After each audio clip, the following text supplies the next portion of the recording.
So welcome everyone, and thank you for joining. My name is Sara Vincent, and I'm the Managing Director at Index Exchange for the UK and Ireland. 2023 will certainly be another turbulent year, with the UK predicted GDP growth lagging substantially behind other nations and our ever-increasing interest rates. With advertising budgets as well as consumer spending power shrinking, it's all the more crucial that we make programmatic work for our consumers. Innovation and adaptability is a core tenet of programmatic. We've already seen how quickly digital advertising was able to pivot and transform at the beginning and during the pandemic.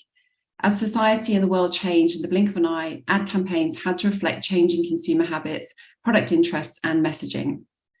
The growth of video consumption has changed the digital landscape ever since, with CTV seeing some of the largest growth in digital advertising in 2022.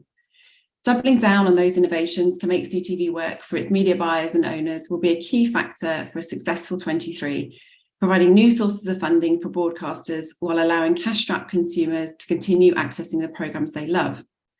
These challenges require industry-wide collaboration to discover effective solutions, which of course is why I'm thrilled to welcome Faisal Karmali, Senior Director, International Business Operations at Warner Brothers Discovery, and James Trott, Head of Product and Strategy at Matterkind, to the webinar today to discuss what they think should be the right focus for the digital advertising industry this year.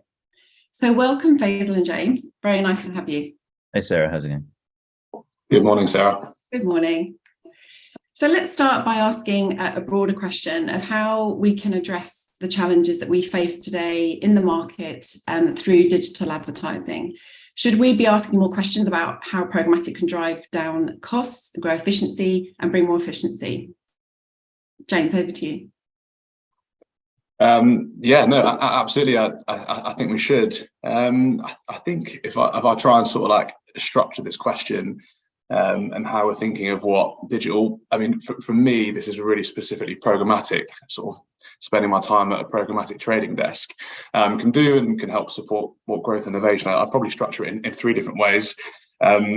The first is doubling down on what the benefits of programmatic always have been.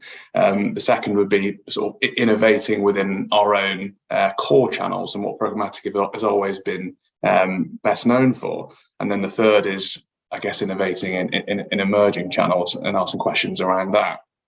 So when it comes to doubling down on what we've always been good at, I think it's especially relevant within this sort of cost of living, climate and context to talk about efficiency.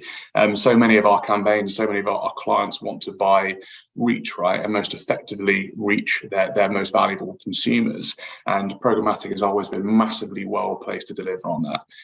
It isn't necessarily like a silver bullet across all channels, but it is certainly best placed to deliver efficient reach against any given audience, be that across display, the plethora of TV and video imagery we have now, and others. So we're really doubling down on that, the ability to deliver efficient reach against any given audience, and also flexibility.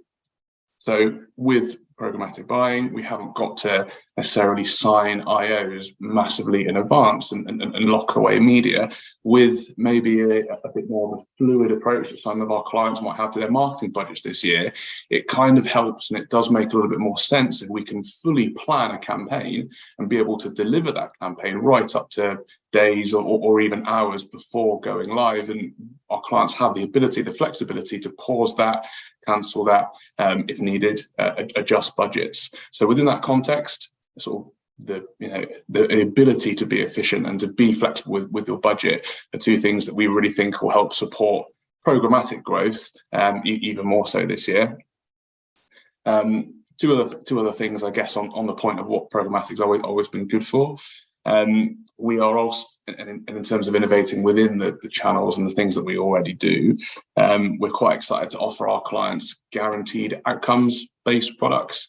Again, within the context of if your marketing budget needs to go as far as possible, it needs to deliver, you need to have the confidence that it's going to deliver a certain amount of views or a certain number of quality traffic, for example, the ability for us to be able to offer our clients that on a guaranteed basis. Again, we think that could be quite helpful within this climate. And there's more. There are a couple of other sort of let's say, emerging channels and topics that I may pick up on. But I feel like but before I do that, at risk of me sort of going on for too long, I'll get Faisal's point of view.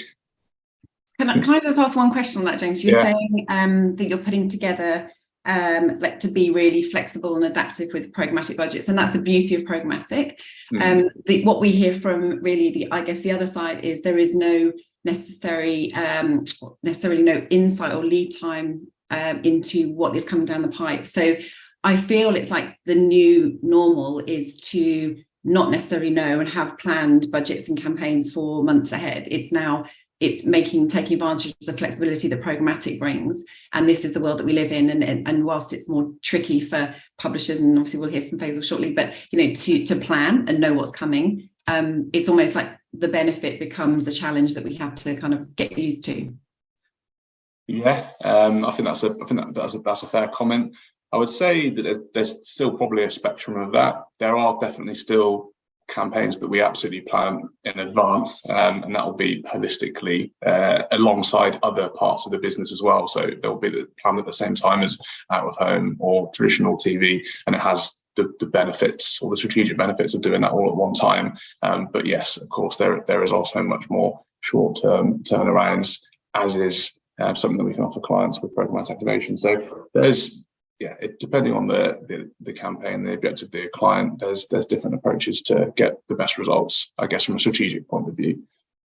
Yeah, amazing. Sounds good. Faisal, how about from your side, your perspective from publishers? Sure. I guess I'll start from the very other end of the scale and work back to kind of programmatic buying, and that we're always going to be the endpoint for that user and for a consumer. So we, in terms of user experience, in terms of how we distribute our content, making sure that's in places and environments that are appealing and receive the most attention, and then therefore can try and achieve goals, it means that we stay as a desirable place, for advertisers to spend, and then working that back into how we can ensure that there's efficiency in allowing access to that. I think flexibility is completely necessary this year. I think it will be. We understand that as publishers that there are going to be peaks and troughs this year as opposed to a steady stream across the year. But, making sure that we, there aren't bottlenecks within that, and we can still create a good trading environment is kind of what one of our aims is.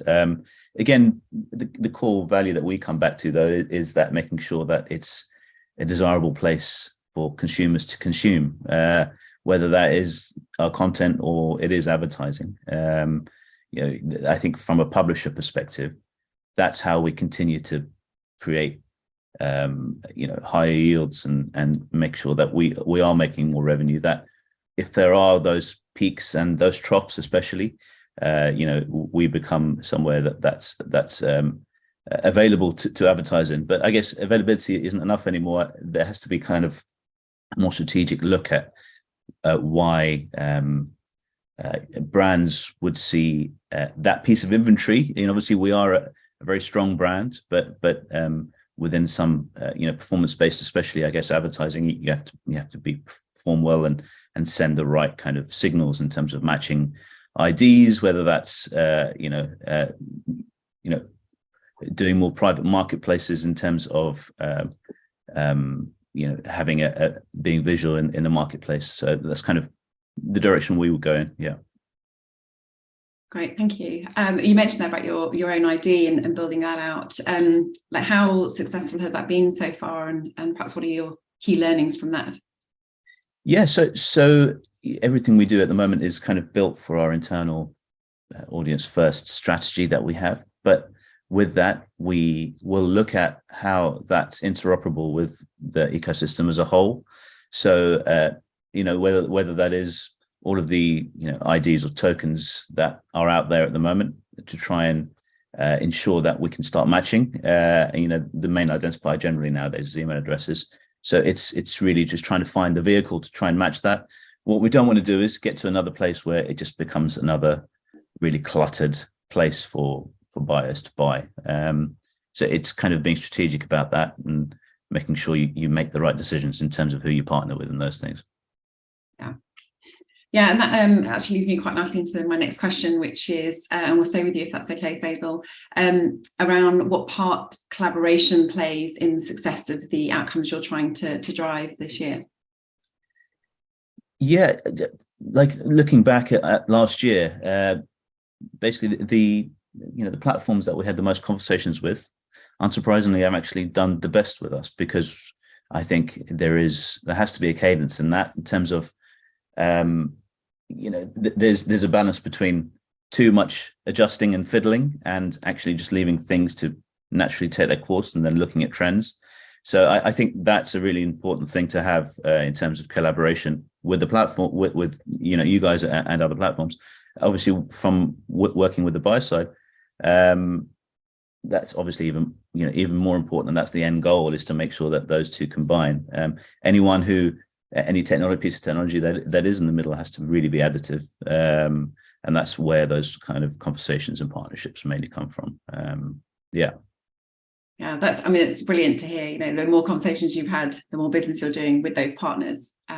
It's so logical, makes sense, and so it feels like that's absolutely the way that we should be growing together. James, what about your side? I would agree, and I would say that collaboration is probably more important than ever. Certainly, again, within the programmatic space, and I would probably describe that both internally and externally. As programmatic marketers now, we play in so many different spaces, and I'll pick up in the second half of the answer to your first question, when I was going to talk about emerging channels and the importance again of efficiency in these. So I'll touch on a couple, but one of them being out of home, this amazing, long-standing traditional channel that we've had to collaborate massively internally with, because we do have a specialist buying arm that exists to get the maximum outcomes and effectiveness from budget in that channel, and they always have done. But we now, as programmatic marketers, also have that channel in scope. So how do you internally collaborate to understand when is the right time to go down traditional channels and when is the right time to go down addressable channels, and what portion of budget should you assign to each? And you can apply exactly the same question now to TV, for example, and again other emerging channels that have traditionally been bought by other internal teams. And that's massively important. It's massively important that our clients have confidence that we've got processes in place, so they know when we're giving them a media plan, it's all considered and the right portion of those budgets are being recommended to deliver on certain objectives.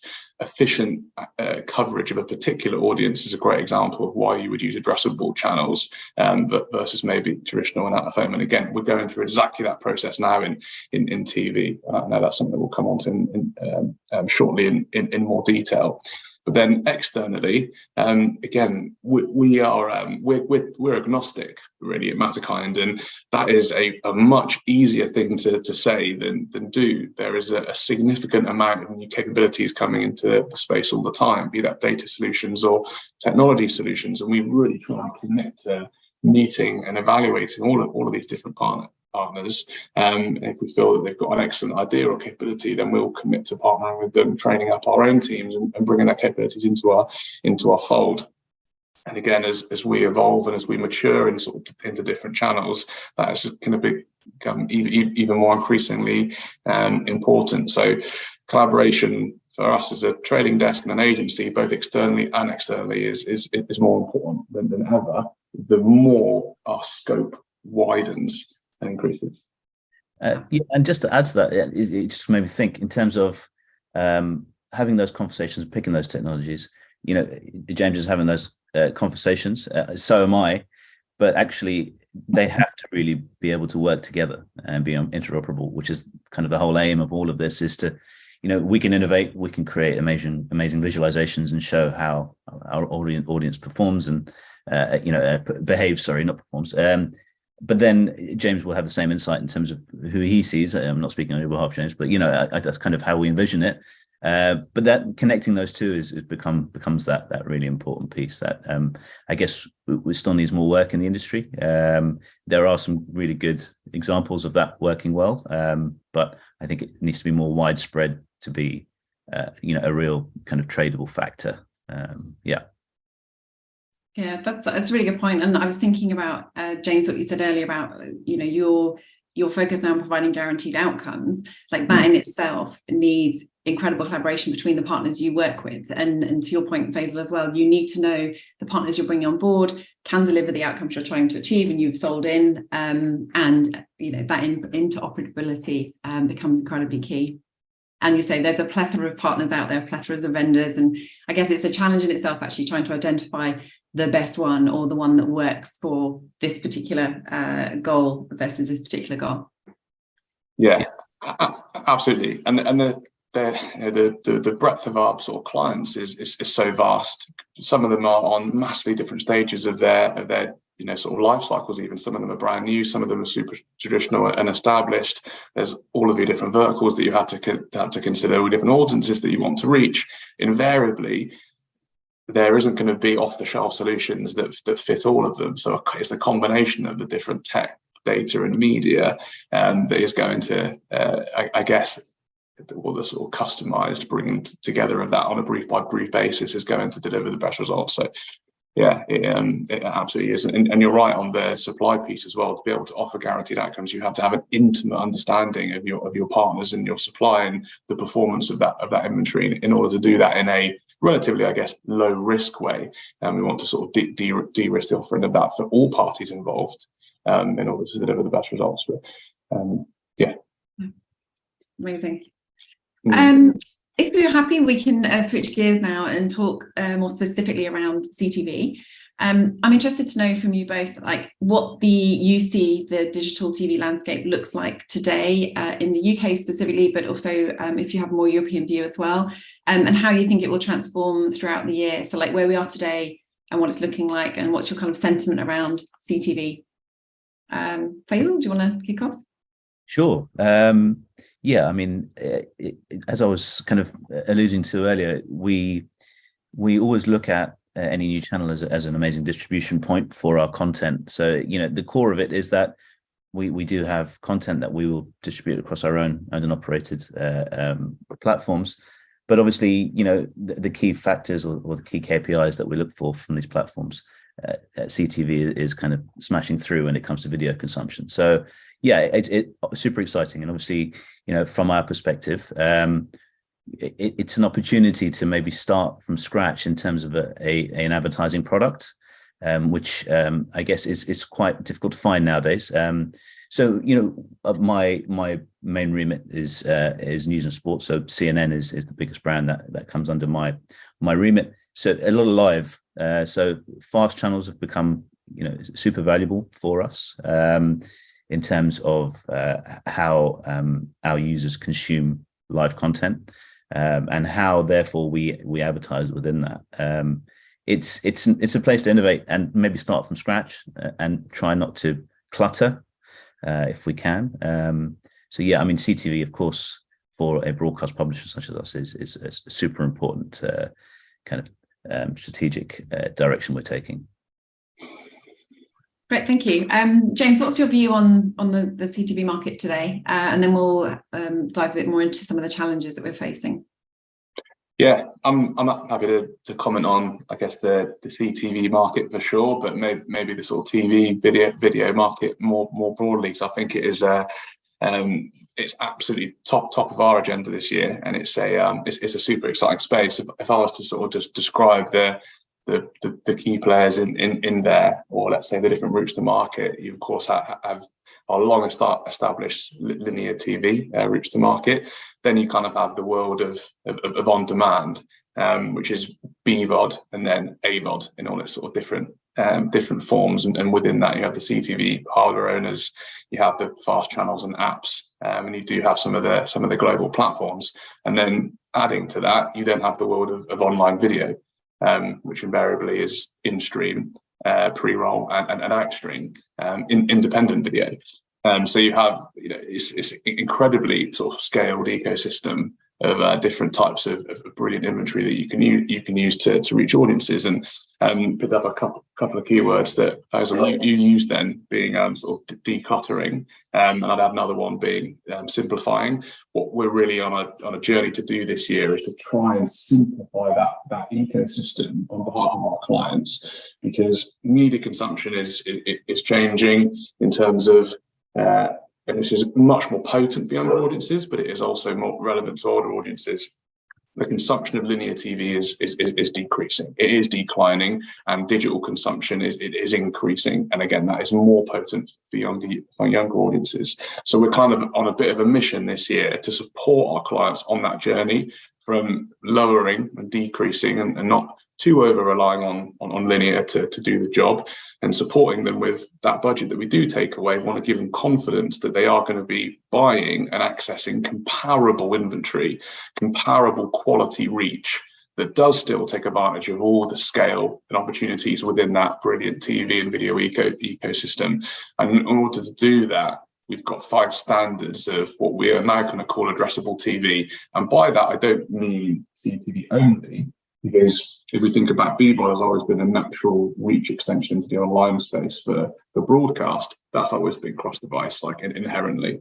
So our sort of 5 pillars of criteria are sound on, full screen, pre-roll, non-skippable professional content, made for TV content. As long as it meets that criteria, we're confident that we can find addressable audiences at scale, and that will be complementary and comparable in terms of linear activation. So that's kind of how I would describe the landscape and maybe our approach for 2023. Cool. Does that align with what you're trying to provide, Faisal, as a on the broadcast publisher? Yes. Yeah, interesting to hear some pieces there in terms of, we obviously will look at CTV as its own platform, but also it is a distribution point for our video content, whether that is on demand or live. So, the way we set that up is it's another path to potentially some new consumers, as well as another path for our current consumers to spend more time with us. So that's from a publishing distribution perspective, but then from a buying perspective, it's seen as potentially a different channel. And is it being separated out? Is it being incorporated in as a video product, or is it CTV and then video, web video? I'm wondering, like, James, if how you guys approach that. Is it just one holistic view, or are you separating CTV out as a specific buy? I think if there's tactical campaigns that have a benefit of accessing a certain audience on a connected TV, and there are benefits to that, then we will always, sort of treat it independently. I also do think that if you're going to treat CTV independently, it does have a good role to play in more middle funnel consideration, considering the additional things you can do with creative. Like if you want to, example, add a QR code to continue that journey, or if you want to add some sort of like location finding piece of creative where your nearest store is, for example, you can do some really cool creative things with that execution in middle funnel. So you absolutely can discuss it independently if you like, not too dissimilar to how we might have been describing it as mobile as an individual device, and the individual things you can do with mobile sort of like years ago. They will have their roles to play with different objectives. But I think what I was describing originally when answering this question was reach-based campaigns should not be beholden to any one device. It should be, how do you access that quality inventory on the devices that hold it and the audiences that use it. So yeah, reach-based campaigns, we should be considering the complete device mix, but for some tactical executions or middle funnel executions, you perhaps would strip it out independently. Makes sense. It's hard to give a one-size-fits-all answer or clear answer, because there's so many different ways of answering a brief, right? There's so many different versions of what we should do, and you'll get slightly different results. So that's the beauty of planning and buying a strategy, I guess. Yeah, it's good to hear how complicated it is and how it can be very much a case by case, but nice to get the insight from both of your sides as to how you're viewing that. Time is marching on, so I just want to end on with my final question around something of a prediction, really, in terms of what digital channels you see or you think will see the most growth from in 2023. I know, James, you mentioned out of home already. Are there any others sort of on the horizon for you, and same for you, but Faisal? So I'll start with you, James, if that's okay.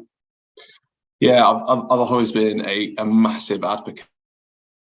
I know, like I really have, and I've done so many presentations on the benefits of it, because the numbers are really there. Like, more people are spending more time in gaming environments than ever, and some of the executions that you can do in those spaces are so, I know they're so immersive and just a really lovely brand experience. So I'd like to think that we sort of continue to see growth in that channel sort of meaningfully. That's sort of what I would want to see anyway. I'm not going to repeat myself with out of home. That is definitely a core growth channel. But I think we might also see some growth in social display this year. So trying to, I guess, test social assets on the open web, supporting premium publishers, trying to deliver the same, if not better, results. There's been some, I guess, sort of interesting legal rulings really recently on the social space, or Meta in particular within GDPR, and are they going to be able to use personalised advertising at scale compliantly? These kind of questions mean that us as agencies, we need to now think about providing our clients alternative solutions to using that budget and still delivering performance. So social display is also something that's kind of high on our agenda. I know it's been around for a while, but I think it's possibly a little bit more focus is back on it now. So out of home, social, and gaming, I would say is a good three for growth this year, as well as TV, of course. Yep. Gaming 100%. I think if we're looking at for attention metrics and where people are actually spending their time, and also in terms of innovation of experience, gaming is huge in terms of what it can do. And I guess, to be fair to the gaming industry, they haven't really just completely gone for it on advertising. That they've been quite sensible in how they've approached it, in the sense of it depends on what gaming you're talking about here, sorry, in terms of whether that's platform or mobile, but I'm talking more platform. 100%. I think there's probably smart innovations that are already happening that are going to be pushed out.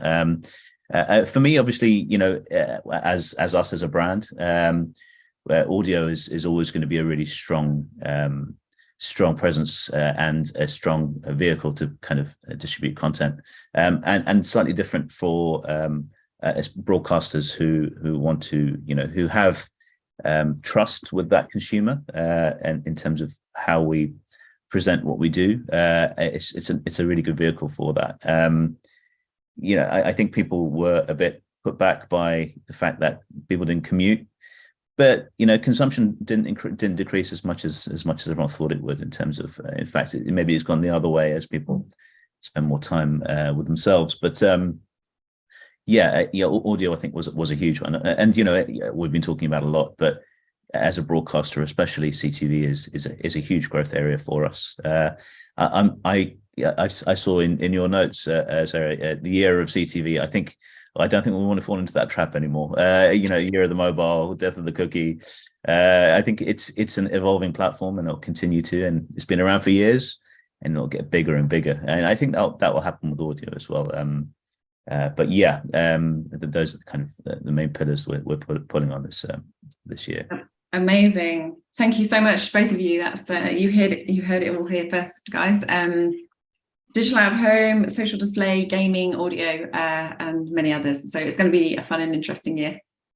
It's been great to hear both of you today, hearing both perspectives from buy and sell side about some of the proactive initiatives already out there that are going to drive efficiency this year. It's good to hear. Clearly, collaboration continues to be a significant piece in the success puzzle. We do better together and can bring more efficiency that way. But it seems that nowhere is this more of an opportunity than in the CTV space, where we can find synergy around how we measure, what outcomes we're looking to drive, as well as adopt some standardization, to your point, Faisal, to start at the beginning and get it right from the beginning. We have a very exciting opportunity there, which I'm very, very pleased to see how this will roll out for this year. Thank you again, both, for your time. It's been really fun this morning to chat with you, and we look forward to working more closely with you throughout the year. Thank you so much.